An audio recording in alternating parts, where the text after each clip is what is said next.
Parliament అంటే చాలామంది దేవాలయంగా పరిగణిస్తూ ఉంటారు. అలాంటి పవిత్రమైన దేవాలయంలో అడుగు పెట్టాలని తహతహలాడుతూ ఉంటారు. ఏదైనా దేశ పార్లమెంట్లో ఎంపీల మధ్య బాహాబాహి జరిగిందంటే ప్రపంచవ్యాప్తంగా అన్ని దేశాలకు అదొక వార్త సార్. కానీ దురదృష్టవశాత్తు మన దేశంలో జరిగింది. మన పార్లమెంట్ ఆవరణలో ఈ బాహాబాహి జరిగింది. దీని మీద మీ కామెంట్ సార్? అంటే దీనికి ఇన్సిడెంట్కి ఒక బ్యాక్గ్రౌండ్ కూడా ఉంది. ఈ పార్లమెంట్ సెషన్ ప్రారంభమైనప్పటి నుంచి మీకు ఫస్ట్ అదానీ ఇష్యూ, ఈ పార్లమెంట్ సెషన్కు ముందు అమెరికా డిపార్ట్మెంట్ ఆఫ్ జస్టిస్ అలాగే US security exchange commission Gautam Adani పైన కేసు వేసింది. దాంతో పార్లమెంట్ సమావేశాల ప్రారంభంలోనే ప్రధాన ప్రతిపక్షాలు ముఖ్యంగా కాంగ్రెస్ పార్టీ మోడీ అదానీ బంధం అంశాన్ని తీసుకుని పెద్ద ఎత్తున పార్లమెంట్లో అమెరికాలోనే కేసులు పెట్టారు. భారతదేశంలో ఎందుకు విచారణ జరపరు? గతంలో హిండెన్బర్గ్ రిపోర్ట్ వచ్చినప్పుడు మీరు జేపీసీ వేయలేదు, ఇప్పుడు విచారణ జరపరా అని డిమాండ్ చేస్తూ మోడీ అదానీ మొదానీ అనే ఆ నెరేటివ్ను పట్టుకొని ప్రతిపక్షాలు బీజేపీని ఛాలెంజ్ చేసింది. దానికి కౌంటర్గా బీజేపీ జార్జ్ సరోస్ అనే అమెరికన్ బిలియనేరు, ఆయనకు రాహుల్ గాంధీకి లింక్ ఉంది, కాంగ్రెస్ పార్టీ లింక్ ఉంది అని వాళ్ళు ఒక నెరేటివ్ పట్టుకొచ్చారు. ఫ్రాన్స్కి చెందిన మీడియా పార్ట్స్ అనే వార్తా సంస్థ ఇచ్చిన రిపోర్ట్ అని. ఆ మీడియా పార్ట్స్ ఏమో తర్వాత ఖండించింది బీజేపీ వైఖరిని. మీడియా పార్ట్సే రాఫెల్ డీల్లో ఉన్న కుంభకోణాన్ని బయటపెట్టింది. అప్పుడేమో మీడియా పార్ట్స్ పట్టించుకోలేదు. ఇప్పుడు జార్జ్ సారోస్ స్టోరీ వచ్చే వరకు మీడియా పార్ట్సే ఆథెంటిక్ అయింది. So George Soros Rahul Gandhi అంటూ బీజేపీ పెద్ద ఎత్తున అటాక్ పెట్టింది. అంటే అదానీకి కౌంటర్గా జార్జ్ సారోస్ వచ్చాడు. అంటే రాజకీయ పార్టీల వ్యూహాలకు పార్లమెంట్ ఎలా బలవుతుంది అనడానికి ఉదాహరణ ఇది. సో మొదానీ అని కాంగ్రెస్ ఇతర ప్రతిపక్షాలు పట్టుకొస్తే George Soros Rahul Gandhi link అని బీజేపీ కౌంటర్ చేసింది. ఆ తర్వాత సెకండ్ స్టేజ్లో రాజ్యాంగానికి ఎవరు అన్యాయం చేశారు, రాజ్యాంగం పైన డిబేట్. ఈ రాజ్యాంగం పైన డిబేట్కు ముందు మీకు వైస్ ప్రెసిడెంట్ జగదీప్ ధన్కర్ పైన ప్రతిపక్షాలు ఇండియా కూటమి అవిశ్వాసం నోటీస్ ఇచ్చారు. బీజేపీ గట్టిగా అండగా నిలిచింది. ఆ ఎపిసోడ్ అయిపోయాక మీకు మళ్ళీ రాజ్యాంగం వచ్చింది. రాజ్యాంగం విషయంలో మళ్ళీ అపోజిషన్ చాలా స్పిరిటెడ్ అటాక్ బీజేపీ పైన పెట్టింది. రాహుల్ గాంధీ సవార్కర్ అంటే బీజేపీ ఐడియాలజికల్ మూలాలకు వెళ్ళి ఐడియాలజికల్ మూలాలున్న మీ నేతలు అంటే సవార్కర్ హిందుత్వ అనే కాన్సెప్ట్ను మొదటిసారి తీసుకొచ్చినటువంటి వ్యక్తి. అంటే హిందుత్వాకు ఒక రకంగా ఐడియాలజికల్ ఫౌండింగ్ ఫాదర్. కమ్యూనిస్టులకు కార్ల్ మార్క్స్ రచనలు ఎలా బిగినింగో ఐడియాలజికల్ పునాదో ఆర్ఎస్ఎస్ హిందుత్వవాదులకు విడి సవార్కర్ రాసిన రచనలే మూలం. సో సవార్కర్ రాజ్యాంగాన్ని ఎలా తిరస్కరించారు? సవార్కర్ చాలా ఓపెన్గానే చెప్పాడు, ఈ రాజ్యాంగంలో భారతీయత అంటూ ఏమీ లేదు, nothing Indian in this constitution, అందువల్ల దీన్ని తిరస్కరించాల్సిందే. భారతదేశానికి సంస్కృతికి పునాదిగా మన సాంప్రదాయాల్ని, మన ఆచరణని, మన ఆలోచనలను తరతరాలుగా ప్రభావితం చేస్తున్న మనుస్మృతియే మనకు చట్టం కావాలి అంటూ సావర్కర్ చేసిన వ్యాఖ్యలు కోట్ చేస్తూ రాహుల్ గాంధీ చాలా స్పిరిటెడ్ అటాక్ బీజేపీ పైన పెట్టారు. ఎందుకంటే బీజేపీ ఏమో సావర్కర్, అంబేద్కర్, భగత్ సింగ్ వీళ్ళందరినీ కలిపేశారు తెలివిగా. రాజ్నాథ్ సింగ్ పార్లమెంట్లో ఉపన్యాసాల్లో కూడా వీళ్ళందరి ఇన్స్పిరేషన్తో రాజ్యాంగం వచ్చిందని. కానీ రాజ్యాంగంలో పైన అంబేద్కర్ ఆలోచనలకు సావర్కర్ ఆలోచనలకు పోలికే లేదు. ఇప్పుడు హిందూ రాష్ట్ర అనేది సావర్కర్ నినాదమైతే అంబేద్కర్ హిందూ రాజ్ అనే కాన్సెప్ట్ని తిరస్కరించాడు. Partition Ambedkar Pakistan or partition of India అని ఒక పుస్తకం రాశాడు 1945 ఆ ప్రాంతంలో అది రిలీజ్ అయింది. అంతకుముందు థాట్స్ ఆన్ పాకిస్తాన్ అనే 41-43 అనుకుంటాను, ఇయర్ గుర్తులేదు, అప్పుడు అది మొదటిగా పబ్లిష్ అయింది. సో అందులో కూడా సవార్కర్ జిన్నాల టూ నేషన్ థియరీని ఇవి రెండు వేరువేరుగా కనిపించిన ఒక్కటే అంటూ అంబేద్కర్ అటాక్ చేశాడు. ఎప్పుడైతే బీజేపీని ఐడియాలజికల్గా మూలాలను అటాక్ చేస్తూ అపోజిషన్ నుంచి చాలా స్పిరిటెడ్ అటాక్ వచ్చింది. అంటే మీరు ఇప్పుడు చెప్పండి, మీరు సావర్కర్ వైపు ఉంటారా, అంబేద్కర్ వైపు ఉంటారా? సావర్కర్ అంబేద్కర్ రచించిన రాజ్యాంగాన్ని తిరస్కరించాడు. రాజ్యాంగంలోని ఫౌండేషన్స్ సావర్కర్ వ్యతిరేకించారు. మీరు ఎటువైపు ఉంటారు అనేది చర్చ మొదలైంది. ఈ చర్చ ఎప్పుడైతే మొదలైందో బీజేపీకి ఒక రకంగా ఇది ఇరకాటం. ఎందుకంటే ఐడియాలజికల్ గురూస్ అయిన సావర్కర్ కాదనలేరు. అంబేద్కర్ పట్ల బీజేపీకి ఉన్న సైద్ధాంతిక రిజర్వేషన్స్ వేరు, ఇప్పుడున్న పొలిటికల్ కంపల్షన్స్ వేరు. దానికి బీజేపీ నుంచి కౌంటర్ ఏంటంటే అసలు కాంగ్రెసే అంబేద్కర్ని అవమానించింది అని. అంటే ఎవరికి వారు సెలెక్టివ్గా చెర్రీ పికింగ్ అంటారే, నిజం కాదా అంటే 2 సార్లు ఎన్నికల్లో కాంగ్రెస్ పార్టీ అంబేద్కర్ని ఓడించింది, అది నిజమది. నాకు గుర్తున్న వరకు 52లో ఒకసారి అనుకుంటాను. తర్వాత బై ఎలక్షన్స్లో కూడా అంబేద్కర్ను కాంగ్రెస్ పార్టీ చేతిలో ఓడిపోయింది. సెకండ్ టైం అయితే అంబేద్కర్ 3rd ప్లేస్లోకి వెళ్ళారు. కాంగ్రెస్కు అంబేద్కర్కు ఉన్న రిలేషన్షిప్లో డెఫినెట్గా కొన్ని ఇష్యూస్ ఉన్నమాట నిజం. ఆయన మొదలు లేబర్ పార్టీ అని ఒక పార్టీ పెట్టాడు, తర్వాత షెడ్యూల్ కాస్ట్ ఫెడరేషన్ అని పెట్టాడు. కానీ అదే సమయంలో కాంగ్రెస్ ఎమ్మెల్సీ సెకండ్ చేశాడు. ఆయన ఫస్ట్ టైం కాన్స్టిట్యూంట్ అసెంబ్లీకి 1946లో ఎలక్ట్ అయినప్పుడు జెస్సోర్ అనే అన్డివైడెడ్ బెంగాల్, అవిభక్త బెంగాల్ నుంచి జెస్సోర్ కుల్నా అనే సీట్ నుంచి ఆయన ఎన్నికయ్యాడు. సో ఆయన ఎన్నికైనప్పుడు 1946లో అప్పుడు ఆయన ప్రారంభించిన షెడ్యూల్ కాస్ట్ ఫెడరేషన్ నాయకుడైన జోగేంద్రనాథ్ మండల్ ఆయన అంబేద్కర్ పేరును ప్రతిపాదిస్తే మీకు దాన్ని సెకండ్ చేసింది బిశ్వాస్ అని కాంగ్రెస్ ఎమ్మెల్సీ. అంటే కాన్స్టిట్యూంట్ అసెంబ్లీకి ఫస్ట్ టైం ఎలక్షన్స్ అయినప్పుడు రాష్ట్రాల అసెంబ్లీలు ఎన్నుకున్నారు కాన్స్టిట్యూంట్ అసెంబ్లీకి మెంబర్స్ను. అందువల్ల ప్రొవిన్షియల్ అసెంబ్లీలో అన్డివైడెడ్ అవిభక్త బెంగాల్ ప్రొవిన్షియల్ అసెంబ్లీలో అంబేద్కర్ స్థాపించిన షెడ్యూల్ కాస్ట్ ఫెడరేషన్ మెజారిటీ లేదు. వాస్తవానికి కాంగ్రెస్ పార్టీ కూడా మద్దతు ఇవ్వడం వల్ల అంబేద్కర్ గెలిచాడు. 1947లో ఇండిపెండెన్స్ వచ్చాక అంబేద్కర్ రిప్రజెంట్ చేసిన జెస్సోర్ కుల్నా కాన్స్టిట్యున్సీ పాకిస్తాన్లోకి వెళ్ళిపోయింది, ఈస్ట్ పాకిస్తాన్లోకి. అప్పుడు బాంబే నుంచి అంబేద్కర్ ఎలక్ట్ అయ్యాడు. Ambedkar last from Bombay north central అది పార్లమెంట్ 1952 అదే చెప్తున్నాను మీకు. 46 వేరు, 52 వేరు. 52లో పార్లమెంట్ ఎలక్షన్స్. 1947లో బాంబే నుంచి అంబేద్కర్ కాన్స్టిట్యూంట్ అసెంబ్లీకి ఎలక్ట్ అయ్యాడు.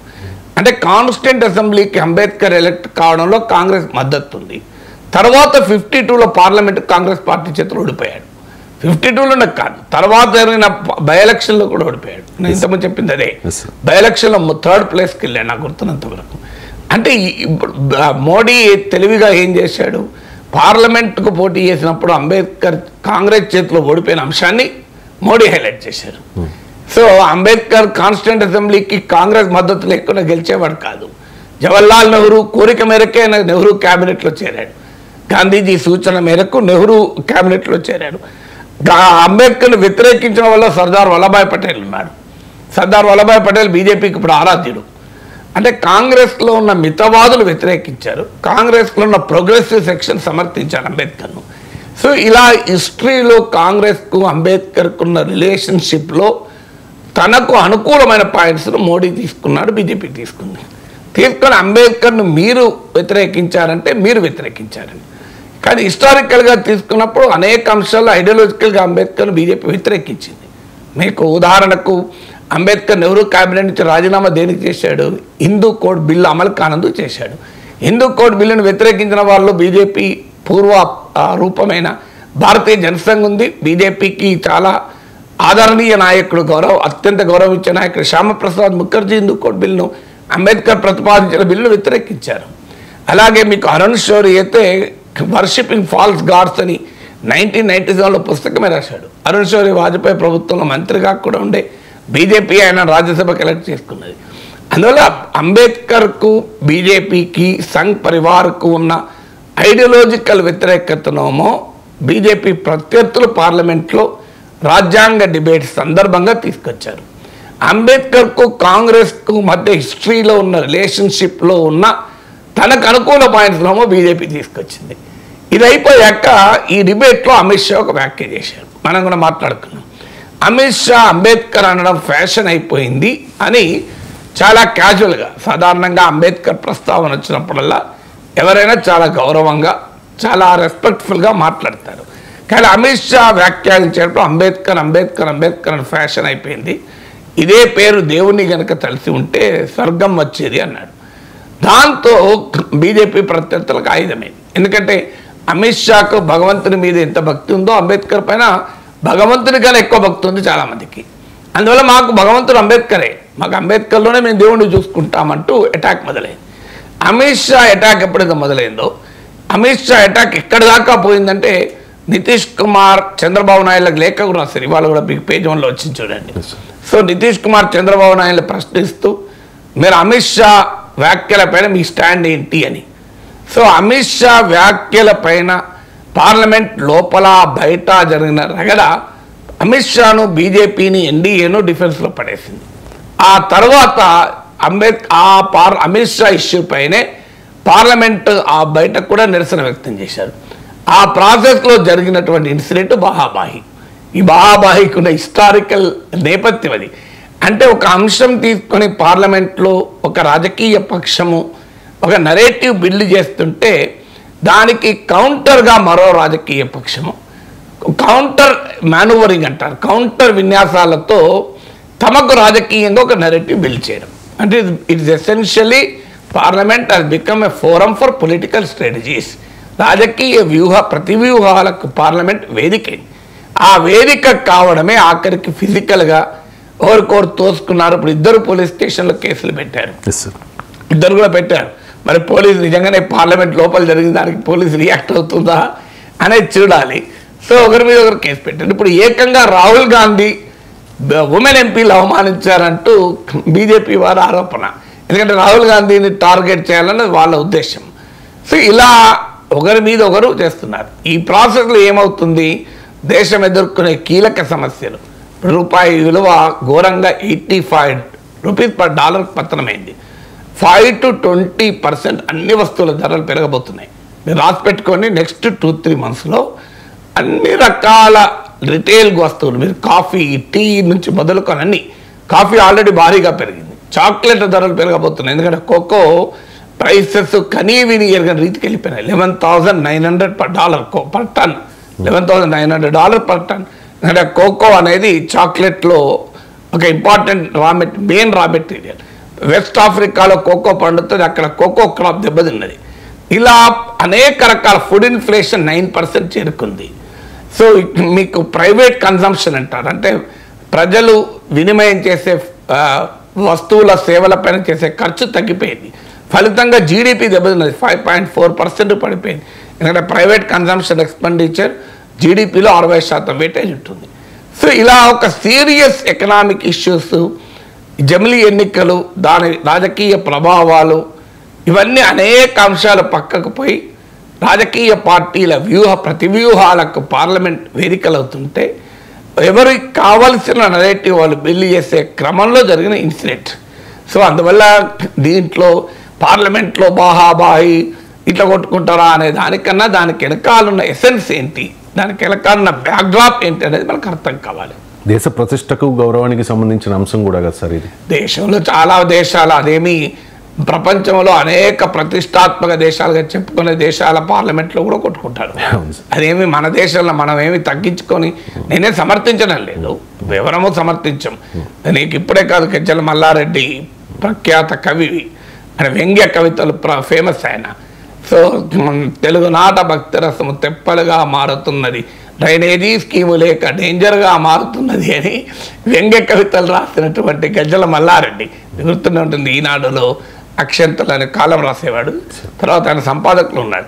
ఆయన ఎన్నడో అన్నాడు, కలికాలపు మహసభరా ఏదిరా, కర్మగాలి శాసనసభ కాదు కదా గురువరా అని.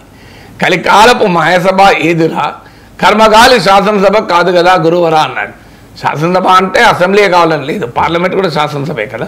శాసనాలు చేసే సభ పార్లమెంట్, దానికి పేరు ఇక్కడ అసెంబ్లీ అంటారు, లోక్సభలో పార్లమెంట్ అంటారు. దేశంలో బేసికల్లీ 2 శాసనసభలే, లెజిస్లేచర్స్ అంటారు, సెంట్రల్ లెజిస్లేచర్, స్టేట్ లెజిస్లేచర్. అందువల్ల ఇది ఇవాళ కొత్త కాదు. ఇది గజ్జల మల్లారెడ్డి ఇప్పుడు అన్నాడు, కొన్ని దశాబ్దాల క్రితం అన్నాడు, కలికాలపు మహసభరా ఏదిరా, కర్మకాలి శాసనసభ కాదు కదా గురువరా అని. అంటే మహసభతో పోల్చాడు. ఇదేమి ఇవాళ కొత్తగా జరుగుతున్నది కాదు, ఇది చరిత్రలో మొదటిసారి మనం అంటాం. సౌత్ కొరియా, నిన్నగా మొన్న సౌత్ కొరియాలో మార్షల్ లా ప్రెసిడెంట్ పెట్టినప్పుడు సౌత్ కొరియన్ పార్లమెంట్లో ఇలాగే చూసాం. ప్రపంచంలో చాలా అడ్వాన్స్ డెమోక్రసీగా చెప్పుకునే దేశాల్లో కూడా ఈ తతంగం చూస్తుంటాం. ఎంతెందుకు అమెరికాలో ట్రంప్ 2002 ఓడిపోయినప్పుడు సిట్టింగ్ ప్రెసిడెంట్ దేశాధ్యక్షుడే పార్లమెంటు పైకి తన వాళ్ళను ఉసిగొలిపితే ట్రంప్ మద్దతుదారులు వెళ్ళి పార్లమెంటు మెంబర్ల టేబుల్లోకి ఎక్కి మైక్లు కొట్టి నానా బీభత్స చేయలేదు అమెరికా ప్రదేశ్లో కూడా పోయింది కదా. మరి అందువల్ల అలా మనము భారతదేశాన్ని కించపరచుకోవాల్సిన అవసరం లేదు. బట్ డెఫినెట్గా మన దేశ గౌరవాన్ని అయితే ఇది ఇనుమడింపజేయదు. కానీ దీనికి గౌరవము కన్నా కూడా పార్లమెంట్ ఎందుకు ఇలా మారుతోంది అంటే దానికి ఉన్న నేపథ్యం చాలా కీలకం. అంటే రాజకీయ పార్టీలు పార్లమెంట్ వేదికగా క్రియేట్ చేసేటువంటి ప్రతివ్యూహాలు, పర్సెప్షన్లు, నరేటివ్లు, ఒకరిపైన ఒకరి పైచేయి సాధించడానికి అనుసరించే ప్రతివ్యూహాల ఫలితమే పార్లమెంట్ ఇలా జరగడం.